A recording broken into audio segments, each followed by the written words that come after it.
Good morning class, how are you all? Hope so you all are good, all are fine. So students, in our last video, we all are discussed about the hyposecretion of thyroxine. Firstly, we discussed about the thyroid gland, then the hormone secreted by thyroid gland, that is thyroxine and calcitonin. After that we हमने मतलब detail में किसको discuss किया है, thyroxine hormone को किया है, जो कि हमारे टू टाइप्स का होता है, T3 and T4।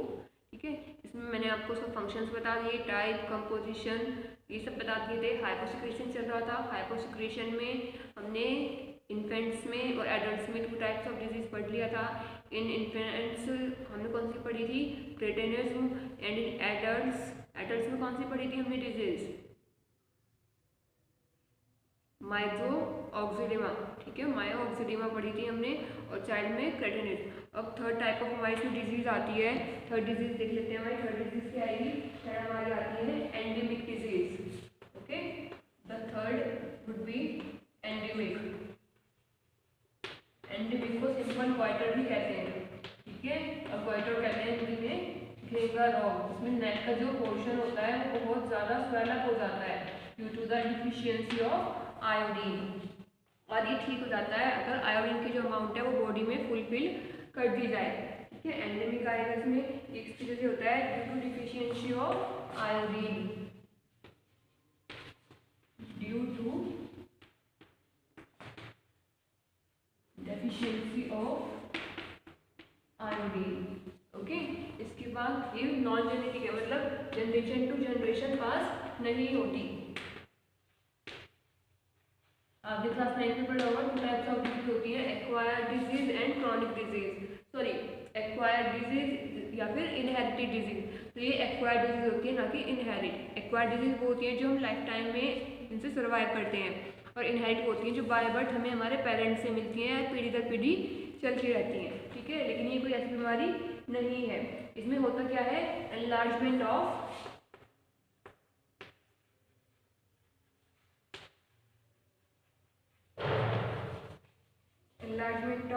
Thyroid gland, मतलब जो थायराइड ग्लैंड होता है वो बहुत ज़्यादा बड़ा हो जाता है।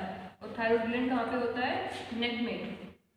तो बेसिकली जो नेक रीजन होता है वो काफ़ी बड़ा हो जाता है। Thyroid gland due to increase in size of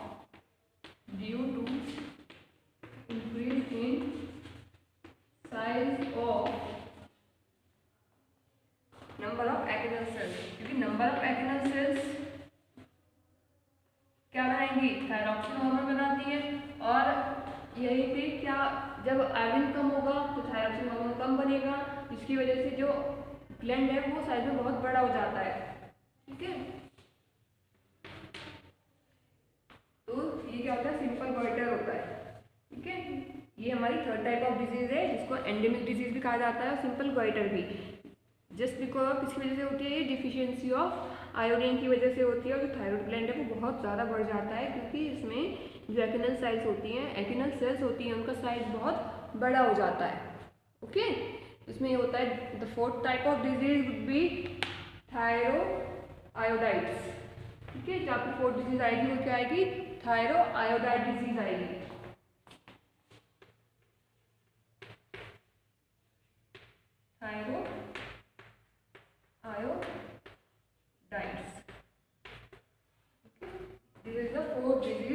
hyposecretion of thyroxine hormone.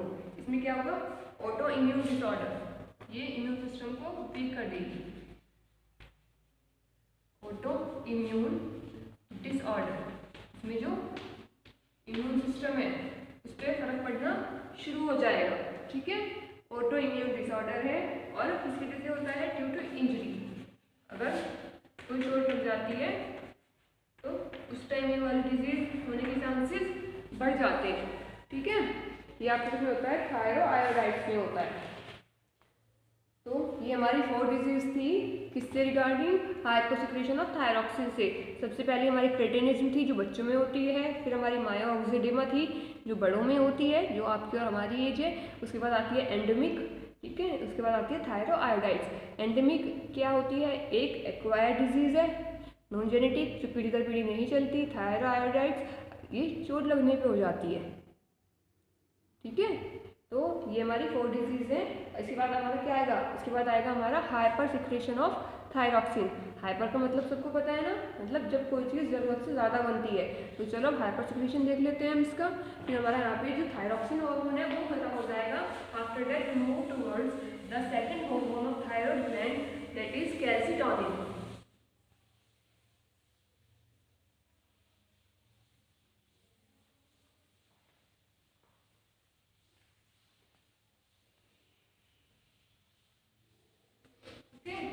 Now, what topic is hypersecretion of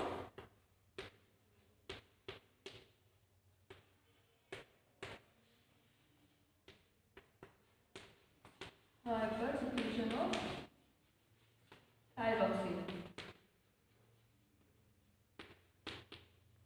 okay, चलिए इसको स्टार्ट करते हैं। इसमें आपका क्या क्या जाएगा, वो आपका क्या था, एंडेमिक गोइटर, इसमें जाएगा एक्सोथैलेमिक गोइटर। ठीक है, इसके सिम्टम्स देख लेना। हाइपर सिक्रेशन की वजह से सिर्फ एक डिजीज होती है जिसको कहते हैं एक्सोथैलेमिक गोइटर, और जो एक और होती है वो होती है जो बोन्स होती हैं वो वीक पड़ जाती हैं। कहते हैं ना हड्डियाँ गलनी शुरू हो जाती हैं, तो उसमें बोन्स वीक पड़ जाती हैं, बोन्स से कैल्शियम लॉस होने लगता है। हाइपर सिक्रेशन में क्या होगा, एक्सोथैलेमिक गोइटर, इसमें पी साइलेंट रहेगा, एक्सोथैलेमिक गोइटर होगा। ठीक है, इसमें सिम्टम्स क्या है इस बीमारी के, सिम्टम्स किस तरह से रहेंगे, enlargement of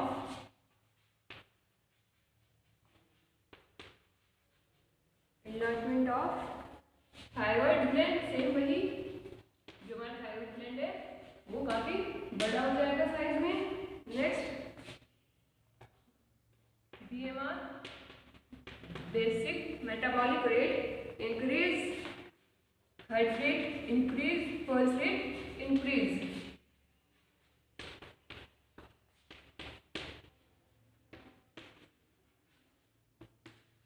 ना ज़्यादा नमक खाने से बीपी बढ़ जाता है, या अगर किसी का बीपी बढ़ रहा है तो ज़्यादा नमक खाता है।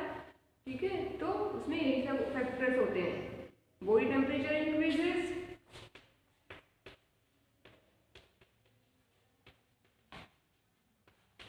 देखिए मैंने आपको बताया था ना कि 2 डिजीज होती है, एक आपकी होती है एक्सोथैलेमिक और दूसरी होती है ऑस्टियोपोरोसिस। ऑस्टियोपोरोसिस वो बीमारी है जिसमें जो बोन्स होती है, जो हड्डियाँ होती हैं वो कमजोर पड़ने लगती है। ठीक है, जो हड्डियाँ वो गलनी शुरू हो जाती हैं। तो second disease would B osteoporosis,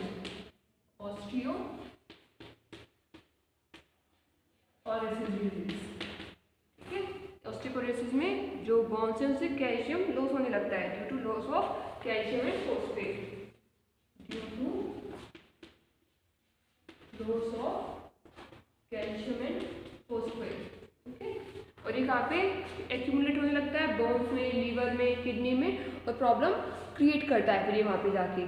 तो ये हमारा यहाँ पे थायरॉक्सिन हार्मोन खत्म हो जाता है, जो थायराइड ग्लैंड का सबसे पहला हार्मोन था। इसके बाद अब हमारा कौन सा आएगा, इसके बाद हमारा आएगा कैल्सिटोनिन हार्मोन। ठीक है, कैल्सिटोनिन के बाद हमारा ये वाला जो क्या होता है, क्या होता है बेटा, ग्लैंड, ये खत्म हो जाएगा। बट उससे पहले एक्सोथैलेमिक गोइटर और सिंपल गोइटर के बीच में डिफरेंस देख लेते हैं, दोनों के बीच में डिफरेंस क्या होता है। ठीक है, हमने 2 तरह के गोइटर पढ़े हैं, एंडेमिक गोइटर और एक्सोथैलेमिक गोइटर। दोनों में देखते हैं कि दोनों में क्या डिफरेंस है। चलिए पहले ये कर लेते हैं, जनरल आपकी नॉलेज के लिए है, मे भी शायद आपके एनसीईआरटी में गिवन नहीं है।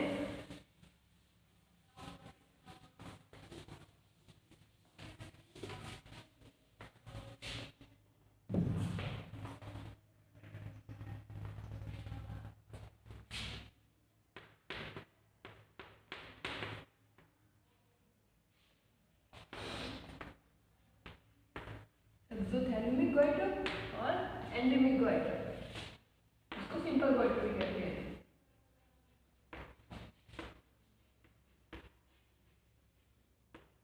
Endemic goitre. ठीक है, देखो सबसे पहले कॉजेज एक पूरी टेबुलर फॉर्म हो जाएगी। एक्सोथैलेमिक किस वजह से होता है, hyper secretion of thyroxine,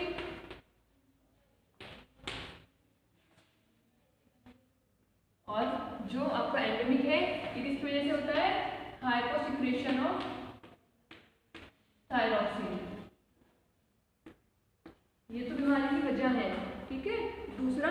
thyroid gland की साइज में क्या फर्क पड़ता है, मतलब थायरोइड ग्लैंड है वो कितना बड़ा कितना छोटा होता है। थायरोइड ग्लैंड कितना बढ़ जाता है, नॉर्मल से कितना बड़ा होता है, इंक्रीज बाय 2 to 3 टाइम्स, और इसमें क्या होता है, इंक्रीज बाय 15 टाइम्स। तो देख लो कौन सा ज्यादा लेथल है। ठीक है, नेक्स्ट इसमें अदर सिम्टम्स क्या है,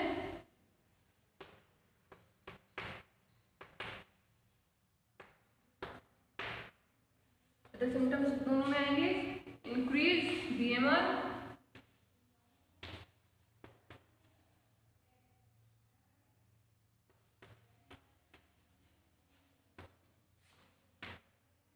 heart rate, pulse increases both. ठीक है, बीपी भी आपका बढ़ जाता है इसमें, BP increases, body temperature also increases.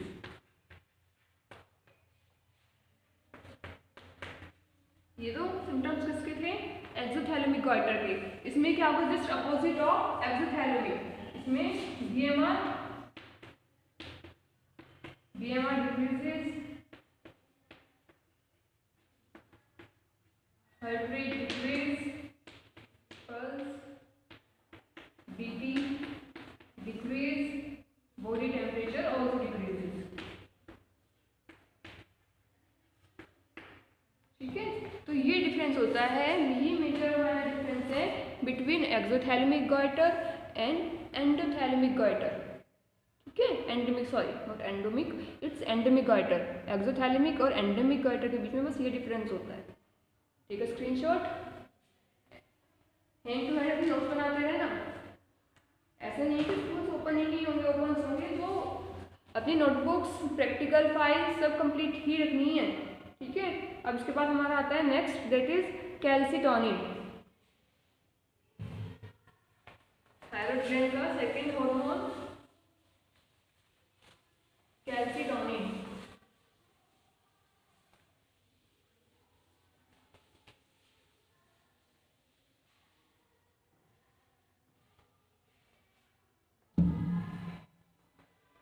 Hormone number B, which one, calcitonin hormone. ठीक है, कैल्सिटोनिन में क्या क्या होगा, लोअर कैल्शियम इन ब्लड, जैसे ये चीज मैं आपको ऑलरेडी बता चुकी हूँ, तो मतलब क्या है, लोअर कैल्शियम इन ब्लड, क्योंकि अगर ज्यादा कैल्शियम होगा तो वो प्रॉब्लम क्रिएट कर देगा। ब्लड में जो कैल्शियम की जो अमाउंट है उसको जो कम रखता है, ये कैल्सिटोनिन का मेजर फंक्शन होता है। Increase calcium deposition on bones, जितना ज्यादा कैल्शियम होगा हड्डियों में, हड्डियां उतनी मजबूत होंगी। Increase calcium deposition on bones, तो अगर कैल्सिटोनिन हार्मोन प्रॉपर्ली नहीं बन रहा है तो बोन्स वीक रह सकती हैं। ठीक है, next would be less chances of osteoporosis. अगर कैल्शियम ज्यादा होगा तो हड्डियां क्यों गलेंगी, जो बोन्स हैं वो वीक क्यों होंगी, जब उसमें कैल्शियम है। तो ये क्या करता है, लेस चांसेस ऑफ ऑस्टियोपोरोसिस, मतलब जो दूसरी बीमारी है उसके चांसेस को कम कर देता है, osteoporosis.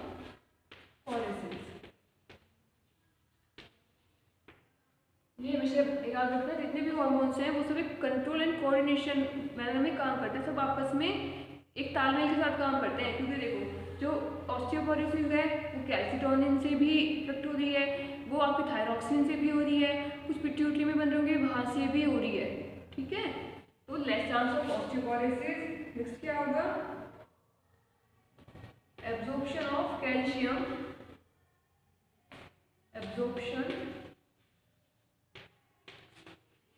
Of calcium from nephric filtrate,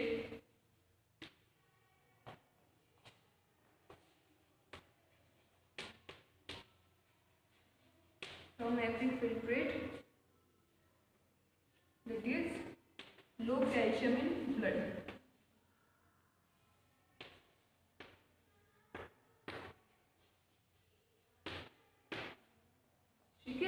देखो नेफ्रिक फिल्ट्रेट भी मैंने आप लोगों को बताया क्या है, ये सब पॉइंट्स में आप लोगों को तब आप लोग आते थे सब क्लियर किए हुए हैं, और ये भी मैंने इसको लिखने से पहले क्लियर कर दिए हैं कि कैल्सिटोनिन जो हार्मोन है वो कैल्शियम के बैलेंस को मेंटेन करके रखती है, लेवल को सॉरी। बोन्स पे ज़्यादा होगा तो बोन्स हमारे मजबूत होंगे, अगर ब्लड में ज़्यादा होगा तो उससे क्या होगा, बोन्स कमज़ोर होने लगेंगी, किडनी स्टोन हो जाएगा, लिवर में प्रॉब्लम हो जाएगी, यूरिनेशन में प्रॉब्लम आएगी। तो ये क्या करता है कैल्सिटोनिन, जितना भी कैल्शियम बॉडी में कहीं पे भी है उस सबको इकट्ठा करके एट लास्ट बोन्स पे एक्यूमुलेट कर देता है, ठीक है। इससे क्या होगा कि बोन्स भी मजबूत हो जाएंगे और बॉडी में कहीं पे कोई प्रॉब्लम भी क्रिएट नहीं करेगा। जितना भी हमारा नेफ्रिक फिल्ट्रेट होता है, नेफ्रिक फिल्ट्रेट आप लोगों को याद होगा कि क्या होता है, जो हमारा माल्फिगियन ट्यूब्यूल से बोमन्स कैप्सूल में आया था वेस्ट मटेरियल, उसको बोलते हैं नेफ्रिक फिल्ट्रेट। उस नेफ्रिक फिल्ट्रेट में भी अगर कुछ कैल्शियम प्रेजेंट होता है वो सारा कैल्शियम भी कौन रीएब्जॉर्ब कर लेगा, कैल्सिटोनिन हार्मोन रीएब्जॉर्ब कर लेता है वहाँ से भी, क्योंकि जो इफेरेंट आर्ट्रियोल थी वो वापस को ब्लड में लेके आ रही थी, तो वो कहाँ पे घुल जाएगा, ब्लड में घुल जाएगा। और जितने भी हमारे हार्मोन होते हैं वो ब्लड में डिजॉल्व होते हैं, तो जो कैल्सिटोनिन है वो उसको ब्लड से क्या कर लेगा, आइसोलेट करके बॉन्स पे एक्यूमुलेट कर देगा। तो ये काम होता है कैल्सिटोनिन का, ठीक है। यहाँ पे आपका सेकंड ग्लैंड कंप्लीट हो जाता है, दैट इज थायराइड ग्लैंड, उसके दोनों हार्मोन्स भी कंप्लीट हो जाते हैं, calcitonin as well as thyroxine gland. इसके बाद जो आपका थर्ड आएगा वो कौन सा आएगा, पैराथायरॉइड ग्लैंड। तो चलिए पैराथायरॉइड ग्लैंड को डिस्कस कर लेते हैं अब हम। ये चैप्टर कहाँ तक हमारा 1 और 2 डेज में खत्म होने वाला था, कहाँ ये आप लोग के विंटर ब्रेक की वजह से हमारा क्लास छुट्टी हो गया।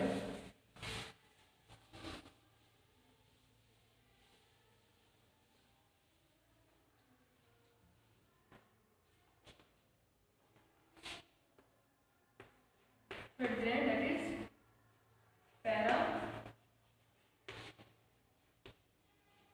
ग्लैंड।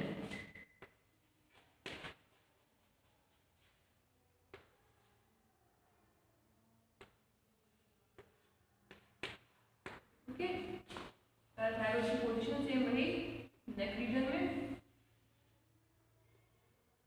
ये तो आपका थायराइड है, this one is thyroid, this one is also thyroid. तो पैराथायरॉइड कहाँ पे होगा,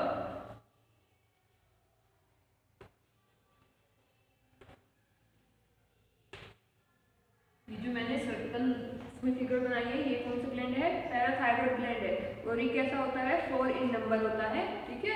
पैराथायरॉइड ग्लैंड कैसा होगा, 4 इन नंबर,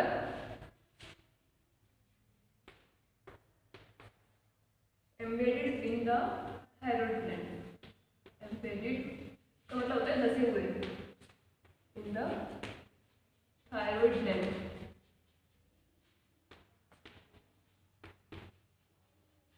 थायराइड ग्लैंड में धसा रहता है ये, एक थायराइड ग्लैंड में 2 पैराथायरॉइड मिलते हैं, ठीक है। अब बात आती है इसके फंक्शन की, इसका फंक्शन क्या होता है,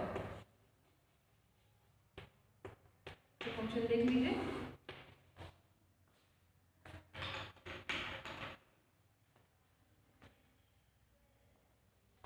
increase calcium level in blood, ये अपोजिट करता है काम किससे, कैल्सिटोनिन से, ठीक है। और क्या करेगा, increase absorption of calcium, increase absorption of not calcium, calcium ions, ठीक है, फ्रॉम इंटेस्टाइन।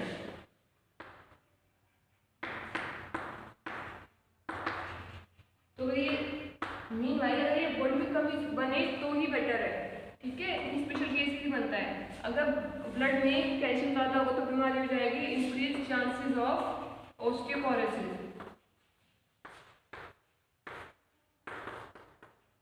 ऑस्टियोपोरोसिस, बोन्स है वो वीक पड़नी शुरू हो जाएंगी, ठीक है।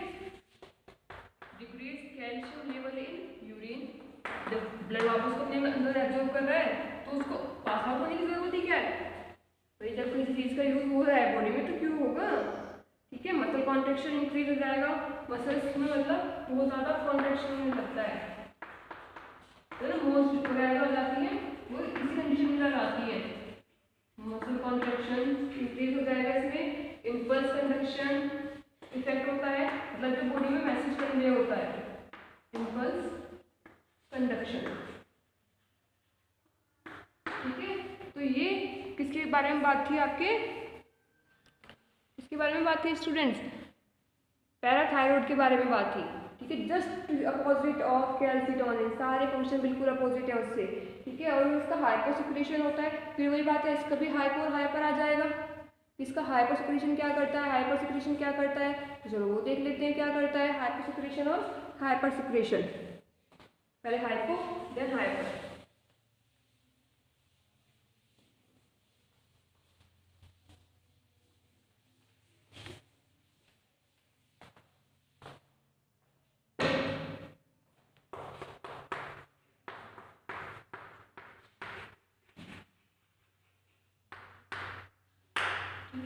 हाइपोसिक्रेशन ऑफ कौन सा हार्मोन, पैराथायरॉयड सॉरी, ठीक है ना।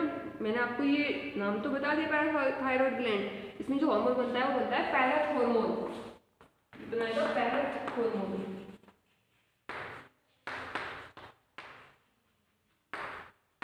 ठीक है। पैराथायरॉयड बनाता है ये। हाइपोसिक्रेशन क्या करेगा भाई, कैल्शियम के एब्जॉर्प्शन को इंक्रीज कर रहा है, तो अगर देखा होगा तो कैल्शियम का एब्जॉर्प्शन कम हो जाएगा इन ब्लड, ठीक है। जो काम है वो उल्टा होना शुरू हो जाएगा, और उस बीमारी को बोलते हैं हाइपो कैल्सीमिया किडेनी। ये वो बीमारी है जो ब्लड में हो जाती है अगर कैल्शियम का जो लेवल है वो जरूरत से कम हो जाएगा, ठीक है। इसके बाद आता है आपका हाइपरसिक्रेशन।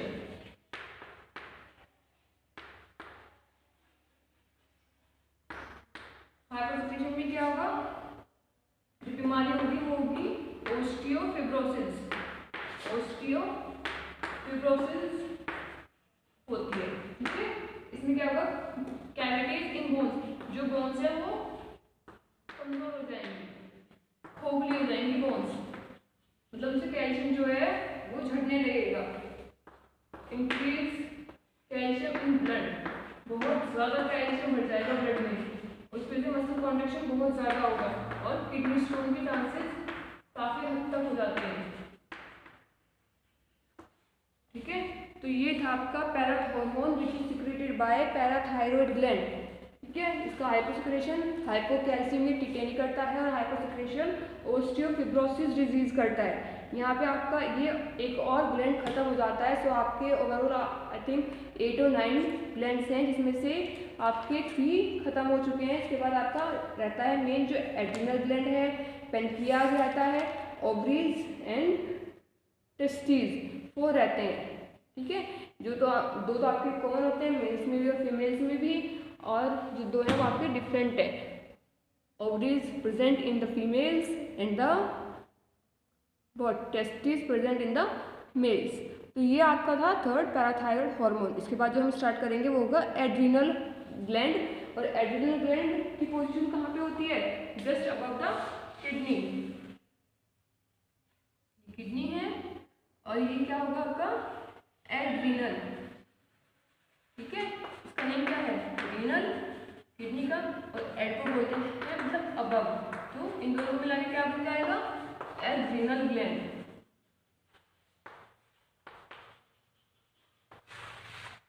ठीक है। ये होगा आपका next gland that is adrenal, जो 3 और आई थिंक 3 और 4 टाइप्स ऑफ हार्मोन्स बनाता है, ठीक है, जो काफ़ी मेजर रोल प्ले करते हैं, और हर हार्मोन अलग अलग सेल्स के थ्रू बनाया जाता है। ये भी काफ़ी सारी सेल्स के से मिलकर बनता है, जैसे आपको याद हो मैंने बताया भी था, ठीक है।